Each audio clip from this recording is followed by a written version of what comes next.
The atmosphere in Neptune, Uranus, and Saturn have such extreme pressure that they can crystallize carbon atoms and turn them into diamonds.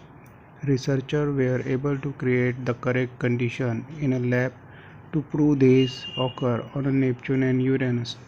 Separately, other researchers speculate that it may rain as much as 2.2 million pounds of diamonds on other parts of Saturn every year.